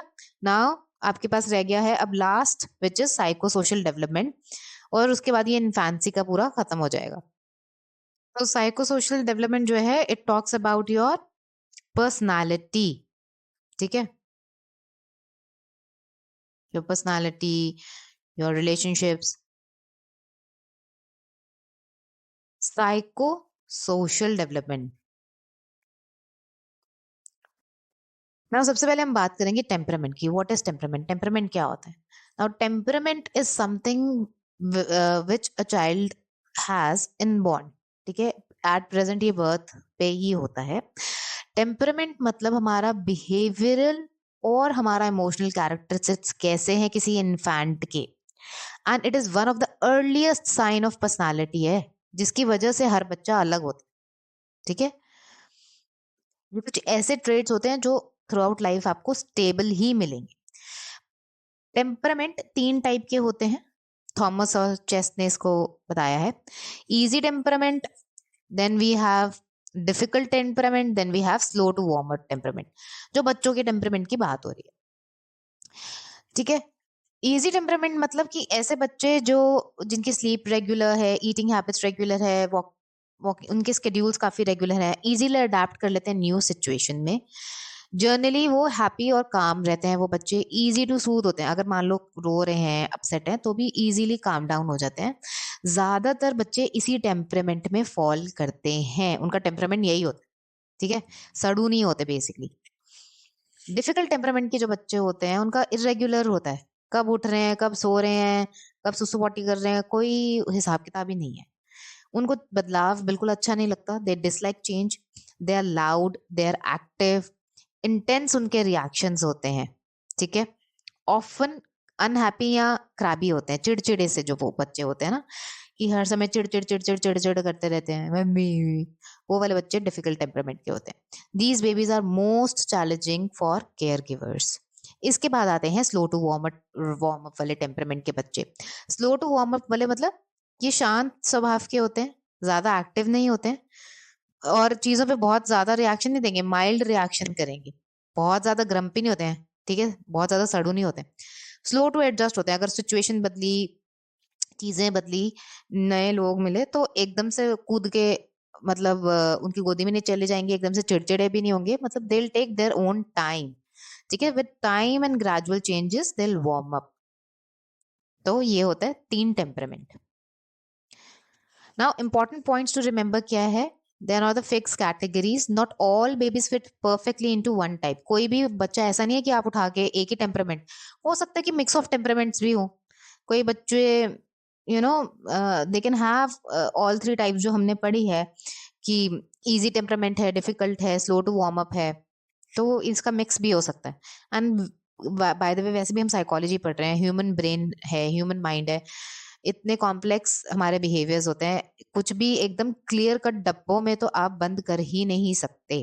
Of course role of heredity environment काफी स्ट्रांगली इन्फ्लुएंस होते हैं हेरिडिटी से, ठीक है। इसीलिए बोलते हैं बच्चा घर वालों पे गया है, ये कई बार जोक भी होता है ना कि सड़ियल है तुम्हारी तरह, हंसमुख है मेरी तरह, what ever. So temperament strongly influenced होते हैं आपकी हेरिडिटी से। एनवायरनमेंट ऑल्सो प्ले करता है रोल, ऐसी बात नहीं है, वो तो हम हमेशा बोलते आए हैं कि हेरिडिटी का और एनवायरनमेंट का ही कॉम्बो चलता है, दोनों के इन्फ्लुएंस होते हैं हमारी अपब्रिंगिंग पे। बट यहाँ पे when it comes to temperament, heredity का रोल स्ट्रांग है, ठीक है, और लेस एक्सटेंड तक एनवायरनमेंट का रोल है, थोड़ा लेस है, कम है। Then goodness of it, goodness of it क्या होता है कि how well temperament matches the parents temperament, ठीक है। गुड फिट का एग्जांपल क्या होता है, पेरेंट्स एक्टिव है, डिफिकल्ट बेबी है, तो baby may not be seen as difficult क्योंकि पेरेंट्स काफी एक्टिव है। पुअर फिट क्या होगा, parents who like noise and change, एकदम लाउड, ओ पंजाबी हंसी, लेकिन बच्चा पैदा हुआ है कि वो इतना ज्यादा लाउड नहीं है, काम कंपोज, तो उनको लगता है बच्चे में भी सीन एज प्रॉब्लमेटिक, यार ये ऐसा क्यों है, ठीक है। So a poor fit can make it harder for secure attachment. अब अटैचमेंट की बात कर ही ली है, सिक्योर अटैचमेंट की, तो समझ लेते हैं कि अटैचमेंट होती क्या है। Now attachment is the emotional bond that forms between infant and primary care giver. Usually जो हमारे इंडिया में प्राइमरी केयर गिवर होती है वो मदर ही होती है। बाहर की कंट्रीज में, अब तो खैर हमारे इंडिया में भी आप नानीज रख लेते हैं, ठीक है, नानी नहीं नानीज, मतलब बच्चों के लिए आप कोई मेड रख लेते हैं, कोई पर्सन रख लेते हैं जो उनका टेक केयर करे, तो फिर उनकी और उस पर्सन की अटैचमेंट हो जाती है, उस जो इमोशनल बॉन्ड वो शेयर करते हैं उसके उसको हम कह रहे हैं अटैचमेंट। अटैचमेंट के कुछ की पॉइंट्स हैं कि पहले 6 महीने में डेवलप होती है, clearly you can see it in the first 6 months, next 6 months में आप इसको क्लियरली देख सकते हो अटैचमेंट का इम्पैक्ट, और पहले 6 महीने में डेवलप होती है, ठीक है। स्ट्रेंजर एंग्जाइटी और सेपरेशन एंग्जाइटी के कॉन्सेप्ट्स हैं। स्ट्रेंजर एंग्जाइटी क्या होता है, जब स्ट्रेंजर्स से बच्चों को एंग्जाइटी होती है। सेपरेशन एंग्जाइटी की मम्मी से तो अलग ही नहीं रह सकते भाई, fear of being separated from your care giver, ठीक है, दैट इज सेपरेशन एंग्जाइटी। इसलिए जो बच्चों को स्कूल में डालते हैं तो वो इतना रोते हैं, because of that separation they cannot bear, that is why they cry. Very important for social and emotional development, can form with mother father other care givers. तो ये अटैचमेंट जो है मदर फादर किसी से भी हो सकती है, और अदर केयर गिवर्स मतलब वही, अगर आपने अपने बच्चे को आप खुद हैंडल नहीं कर रहे हो, या कोई और आप उसको बच्चों को संभाल रहे हैं 24 घंटे की, कोई मेड रखी हुई है आपने या जो भी है, तो उसकी अटैचमेंट मेड से जो हो जाएगी, फिर आप मेड चेंज करोगे तो वो नई के साथ एडजस्ट होने में काफी वक्त लगता है, फिर this and that. Mary Ainsworth का strange situation. Mary Ainsworth studies attachment using label procedure, ठीक है। एक स्ट्रेंज सिचुएशन का एक एक्सपेरिमेंट है जिसमें इन्फैंट क्या होता है कि एक रूम होता है जिसमें इन्फैंट और उसकी मदर होती है, तो मदर भी आती जाती रहती है उस रूम में, और स्ट्रेंजर भी आता है और जाता है उस रूम में। और फिर देखते हैं कि तो बेसिकली मदर है, ठीक है, इन्फेंट है और एक स्ट्रेंजर है, ठीक है। अब मदर और स्ट्रेंजर दोनों ही आते जा रहे हैं, बेबी परमानेंट है, वहां पे टॉयज वॉयज भी पड़े हैं, ठीक है, टॉयज भी पड़े हैं, बेबी भी मतलब यहाँ पे इन्फेंट है, मदर भी है उसकी बैठी हुई, स्ट्रेंजर भी है, डोर से आ रहा है जा रहा है आ रहा है जा रहा है, मदर भी आ रही जा रही है, ठीक है। इस उसमें क्या बच्चा कैसे रिएक्ट कर रहा है जब मदर जा रही है, जब मदर आ रही है, या कोई स्ट्रेंजर आ रहा है रूम में और स्ट्रेंजर जा रहा है, वो अटैचमेंट स्टाइल्स वहां से उन्होंने निकाले हैं। तो सिक्योर अटैचमेंट क्या होता है? सिक्योर अटैचमेंट में बच्चे का बिहेवियर क्या होता है? He is willing to get down from mothers lap. Mother, एक रूम है जहाँ पे टॉयज भी रखे हुए हैं, मदर ने एंटर करा अपने बच्चे के साथ, तो बच्चा गोदी से उतर के अपना रूम में एक्सप्लोर कर रहा है, घूम रहा है, टॉयज वॉयज देख रहा है, ये सब तो हैप्पीली एक्सप्लोर कर रहा है, लुकिंग बैक, ठीक है। और मदर को लेकिन बीच बीच में देख भी रहा है कि मेरी मम्मी मुझे छोड़ के तो नहीं चली गई ना, मतलब है ना मम्मी रूम में, जस्ट इन केस, तो मेरी मॉम भी है, और सिक्योर फील कर रहा है और रूम में घूम रहा है। व्हेन स्ट्रेंजर कम इन, कोई स्ट्रेंजर अगर आता है तो ये इन्फैंट काम रहते हैं, ठीक है, इनको थोड़ी टेंशन तो होती है बट काम रहते हैं एज लॉन्ग एज उनकी मदर आसपास है, तो उनको पता है कि मेरी मम्मी आसपास है। मदर लीव करती है, जैसे ही मदर निकलती है रूम से बाहर, अब स्ट्रेंजर आ गया, मदर मान लो रूम से बाहर गई है, इन्फैंट गेट्स अपसेट, तो थोड़े अपसेट हो जाते हैं। मदर जब वापस आती है तो इन्फैंट भाग के उसके पास जाता है, मदर के पास जाते हैं, एंड उनको इजीली सूट डाउन कर देती है मदर, मतलब गोदी में उठाती है, प्यार व्यार करती है, और वो खुश हो जाते हैं कि हाँ मम्मी आ गई वापस। And this is the healthiest attachment style. इसमें मदर का जो नेचर है वो कैसा है? लविंग, वार्म, सेंसिटिव, अपने इन्फैंट की नीड के लिए, और रिस्पॉन्सिव। और ये जो अटैचमेंट स्टाइल है ये बड़े होने तक हमारे रोमांटिक रिलेशनशिप्स में, अदर रिलेशनशिप्स में भी इम्पैक्ट करते हैं, आपको देखने को मिलेगा, ठीक है। अवॉइडेंट अटैचमेंट, अवॉइडेंट अटैचमेंट क्या होती है?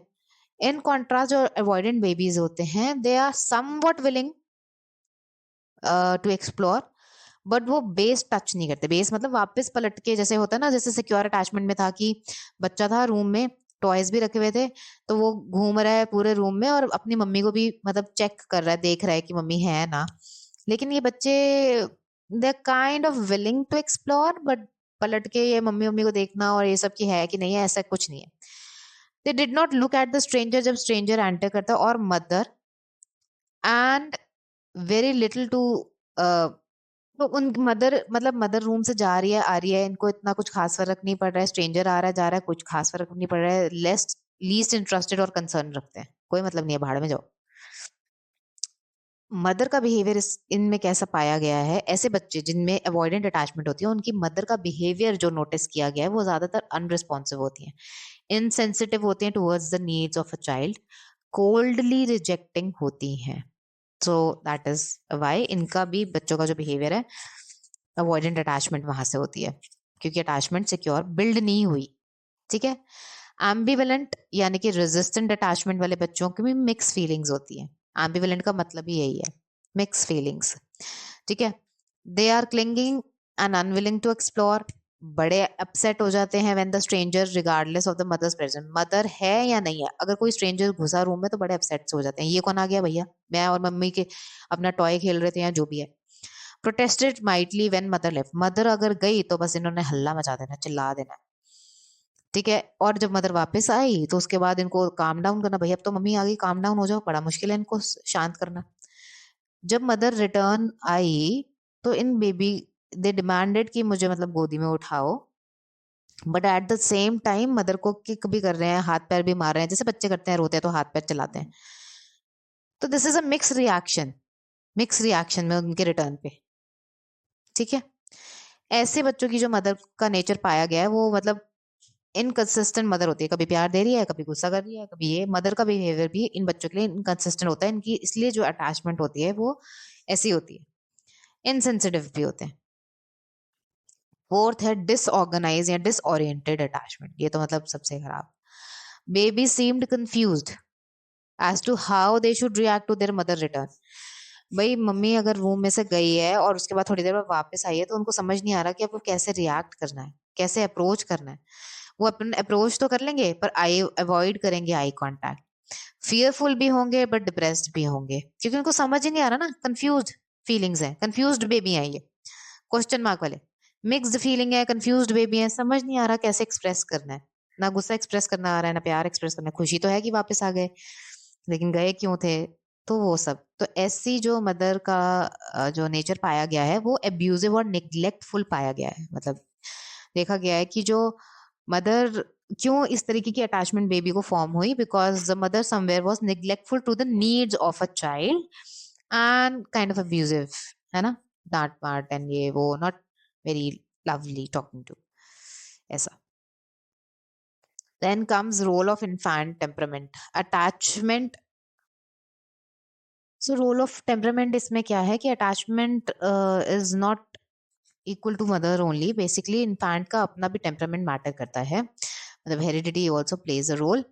Difficult baby hard to soothe होते हैं तो sometimes mother also withdraw. Criticism क्या हुए इस थ्योरी के कि एक तो आर्टिफिशियल नेचर है, मतलब लैब में डिजाइन किया हुआ है, ठीक है, बेबीज में एक्ट डिफरेंटली है, तो घर पे बच्चे डिफरेंटली एक्ट कर सकते हैं, और हो सकता है कि वो लैब का एक्सपेरिमेंट है, अलग डिफरेंट रूम है, it's not their home, it's not a surrounding जिसमें वो ज्यादा कंफर्टेबल फील कर रहे हैं ऑलरेडी, तो उसकी वजह से भी उनके बिहेवियर में चेंजेस हो सकते हैं।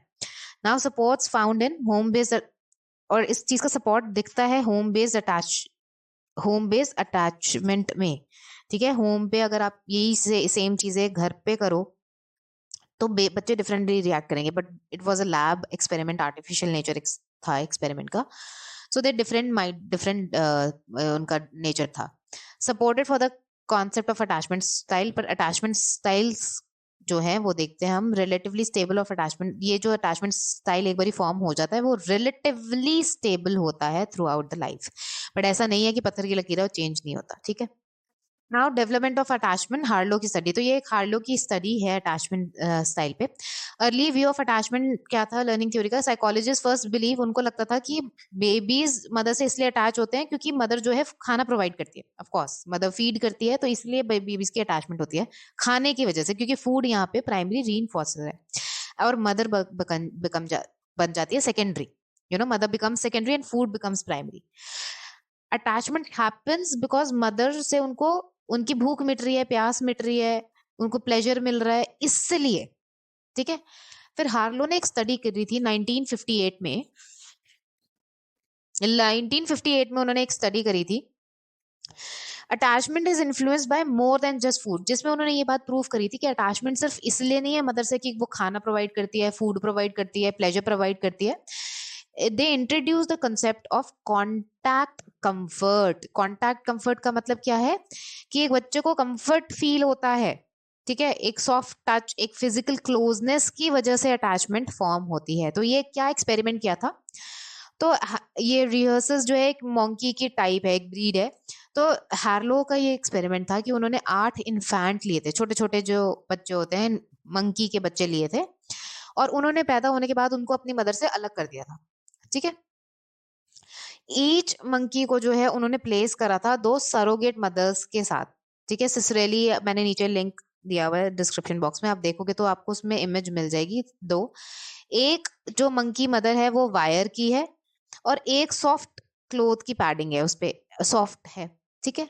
तो ये 2 मदर्स ली थी, वायर और क्लोथ की, सॉफ्ट क्लोथ की। जो वायर वाली जो सरोगेट है उसके पास जो है मिल्क की बॉटल लगाई हुई है टू प्रोवाइड नरिशमेंट, ठीक है। तो अगर प्राइमरी इन्फोर्सर खाना पीना और यही सब इंपॉर्टेंट होता तो मंकी इसके साथ, वायर वाली मदर के साथ ज्यादा टाइम स्पेंड करते। पर हार्लो ने अपने एक्सपेरिमेंट में पाया कि उन्होंने ये क्लोथ वाले मदर जो सॉफ्ट बनाई हुई थी उन्होंने उसके साथ ज्यादा टाइम स्पेंड करा एज कंपेयर टू जिसके पास नरिशमेंट थी देने के लिए, जिसके पास मिल्क था देने के लिए। सो टाइम यहाँ पे इंडिकेटर हुआ अटैचमेंट का, किसके साथ ज्यादा टाइम स्पेंड कर रहे हैं। तो रिजल्ट क्या निकल के आया कि रिगार्डलेस कि वो कौन फीड कर रहा है कौन नहीं, सिग्निफिकेंटली उन्होंने मंकी ने टाइम स्पेंड करा विद सॉफ्ट क्लोथ सरोगेट, ठीक है।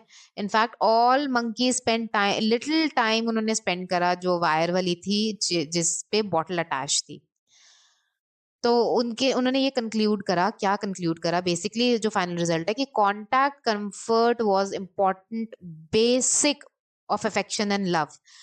तो जो मदर और चाइल्ड का कॉन्टैक्ट है, ठीक है, जो एक सॉफ्टनेस है, जो एक फिजिकल टच है, वो इम्पोर्टेंट है अटैचमेंट फॉर्म करने के लिए, ना कि सिर्फ खाना पीना ये वो।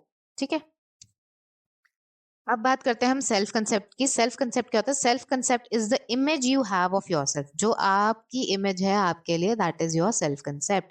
ये कैसे डेवलप होती है? ये डेवलप होती है थ्रू इंटरैक्शन विद पीपल। हमारा लोगों से कैसा इंटरैक्शन रहा है, हमारे लाइफ के एक्सपीरियंसेस कैसे रहे हैं, कैसे हमारे एक्सपीरियंसेस और वर्ल्ड के साथ रहे हैं, उसके बेसिस पे हम अपना सेल्फ कंसेप्ट डेवलप करते हैं, अपनी इमेज को डेवलप करते हैं अपने माइंड में अपने लिए। ठीक है, babies are born without self concept. जब बच्चे पैदा होते हैं तो बेबीज के पास सेल्फ कंसेप्ट नहीं होता, वो तो अभी नए नए दुनिया में आए हैं, उनके पास क्या कंसेप्ट है सेल्फ का। और ये बात प्रूव करने के लिए क्या हुआ? रूज टेस्ट हुआ। रूज टेस्ट क्या है कि एक स्पॉट छोटा सा बच्चे की टिप ऑफ द नोज पे लगा दो, ठीक है, ऐसे रेड कलर का कुछ लगा दो, और उसको मिरर के सामने बिठा दो। तो 6 से 1 साल का जो बच्चा है वो मिरर में इमेज को टच करेगा, उसको लगेगा कि सामने आईने में कोई और बेबी है। सम इवन गो बियॉन्ड, कि कुछ तो मिरर के पीछे ही झांकने लगते हैं कि अच्छा इसके पीछे कौन है। तो मतलब उनको सेल्फ का, कि ये मैं ही हूं, इसका अभी उनको कोई ज्ञान नहीं है, इसका अभी उनको कोई पता नहीं है। तो सेल्फ का कंसेप्ट उनके पास अभी नहीं है।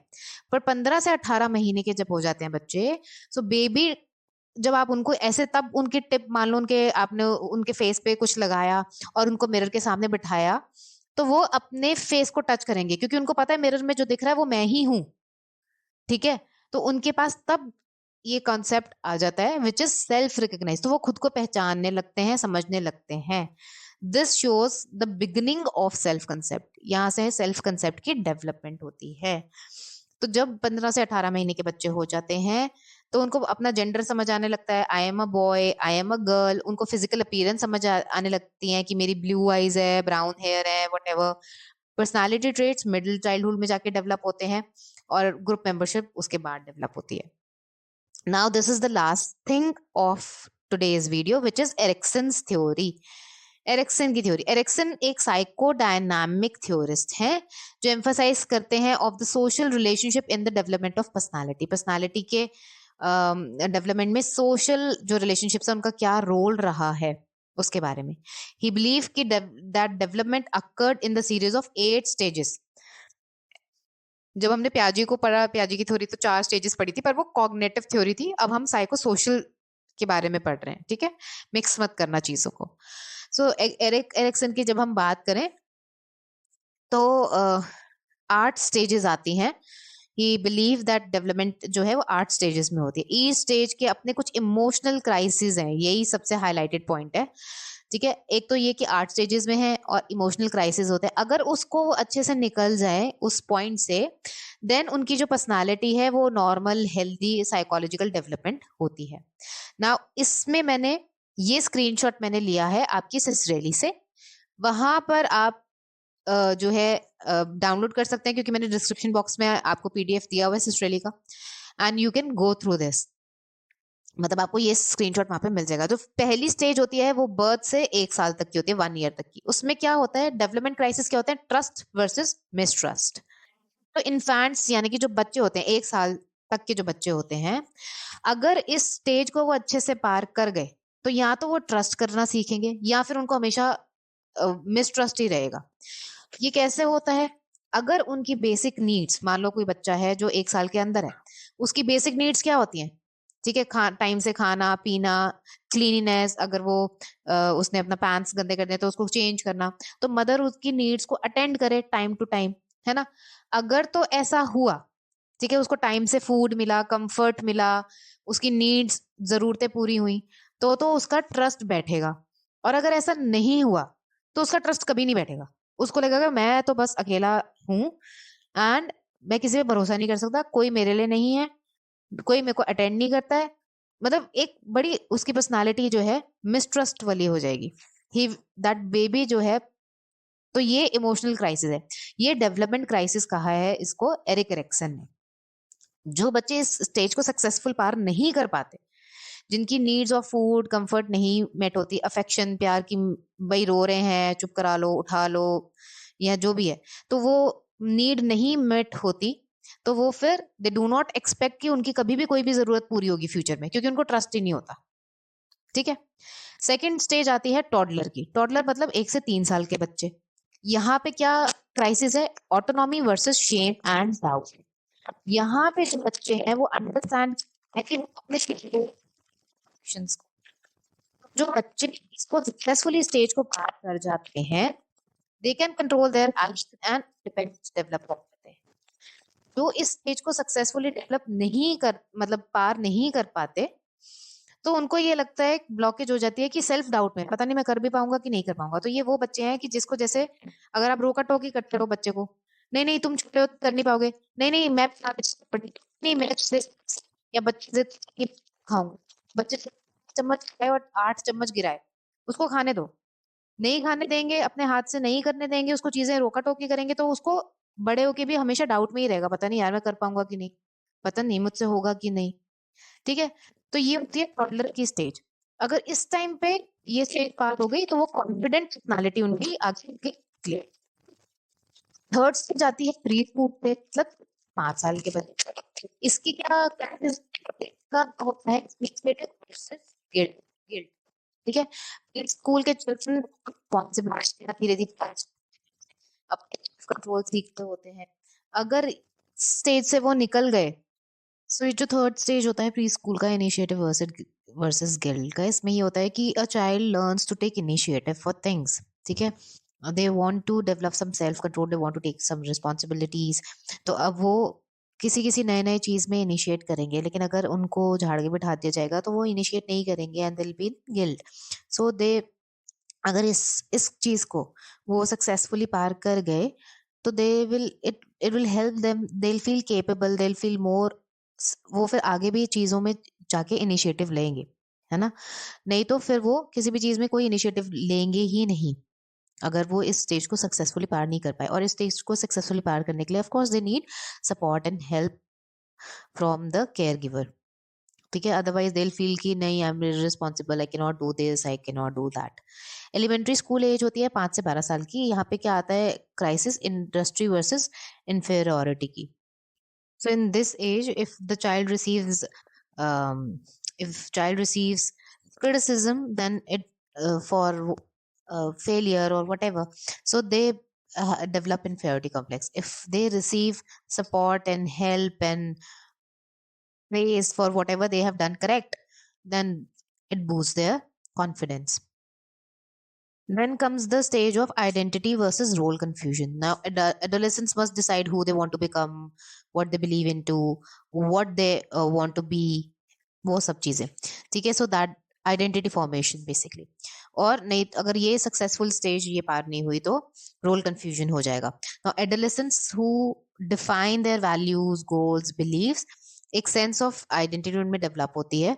अदरवाइज अगर ये नहीं सक्सेसफुली पार होती stage, so they may isolate themselves from others and try to be like everyone else instead of themselves. Now comes the stage of early adulthood, जिसमें जो डेवलपमेंट क्राइसिस होता है वो इंटीमेसी वर्सेस आइसोलेशन का होता है। So you know as a young adult we all crave for that you know relationship और something. तो इस एज में अगर वो एक हेल्दी रिलेशनशिप्स नहीं मेंटेन कर पा रहे हैं, नहीं कर पा रहे हैं, तो आइसोलेशन हो जाता है। मतलब जो the child, young adults who successfully find somebody to share their identities will have more fulfilling relationship rather than a somebody, क्योंकि फिफ्थ स्टेज में, एडोलेसेंस की स्टेज में, आइडेंटिटी का ही कंफ्यूजन था, रोल कंफ्यूजन था। ठीक है। तो वो यहाँ पे भी फिर एक स्टेज पे गड़बड़ होता है तो फिर आगे सब स्टेजेस पे गड़बड़ गड़बड़ गड़बड़ हो शुरू हो जाती है। So they will isolate themselves and they will experience loneliness even when they can involve in the shallow relationships. Seventh stage आती है 40 से 50 के बीच में, मिडिल एडल्टहुड की। यहाँ पे जनरेटिविटी और स्टैग्नेशन का है। तो फोकस क्या होता है इस टास्क का? क्रिएटिविटी होना, प्रोडक्टिव पर्सन होना, नर्चर करना नेक्स्ट जनरेशन को। So adults who focus on the next generation will be productive, creative, leaving a legacy behind. But adults who are unable to focus outside of themselves, they remain stagnant and self-centered, and they feel they have not made any difference. Last बिल्कुल होता है late adulthood का ego integrity versus despair. The task in this stage involves coming to terms to end of life, कि अभी तो last leg of life में चल रहे हैं. ठीक है. So reaching a sense of wholeness and acceptance की ऊपर की बाकी की स्टेजेस जितनी हेल्दी रही होंगी उतनी ही अच्छी लेट एडल्टहुड की होगी stage. So older adults who are come to terms with their lives, है ना, have they are able to let go of the regrets. They have a sense of completion. And जो नहीं इस stage को clear कर पाते हैं अच्छे से, so they cannot let go. Grudges होते हैं, रिग्रेट्स को होल्ड करके बैठे रहते हैं. एक sense of having left things until too late, you know, कि ऐसा करा. And they see that coming soon. So basically कहने का मतलब है कि किसी एक भी स्टेज में अगर गड़बड़ होती है तो आगे फिर स्टेजेस में गड़बड़ गड़बड़ गड़बड़ होने लगती है. तो ये डेवलपमेंटल क्राइसिस हैं. कुछ सक्सेसफुल उनकी डीलिंग है, कैसे होते हैं वो इंडिविजुअल, और जो इसको सक्सेसफुली नहीं क्रॉस कर पाते वो कैसे होते हैं. With this we have come to an end of today's lecture. So we have covered the infancy and childhood का टॉपिक होल फुल्ली. और जैसे आपने इसमें पढ़ा था फिजिकल, साइकोसोशल और कॉग्निटिव, ऐसे ही आगे की स्टेजेस में आपको मतलब मिलेगा आगे के जो हम पढ़ेंगे. ठीक है. सो अभी के लिए इतना ही. I hope that you have understood the lecture. If there is anything जो आपको समझ नहीं आया, you can just comment down and I will answer you. Video को पहले देख लो, सिर्फ समझो, समझने के लिए देखो, और उसके बाद नेक्स्ट टाइम पे अगेन चलाओ और पॉज करके नोट्स बनाओ. ठीक है. I will see you next time with another video. Community post में I post some questions related to this, जो आपकी सिस्टरेली से ही लिए हुए होते हैं वो क्वेश्चंस, और उसमें आपकी सिस्टरेली में आंसर्स नहीं है कहीं पे भी. सो आई मीन वो जो क्वेश्चंस मैं डालती हूँ तो उसमें आपको आंसर्स भी मिल जाएंगे. चलिए मिलते हैं नेक्स्ट वीडियो में. Till then take care and I see you next time. Keep learning, keep revising. Bye.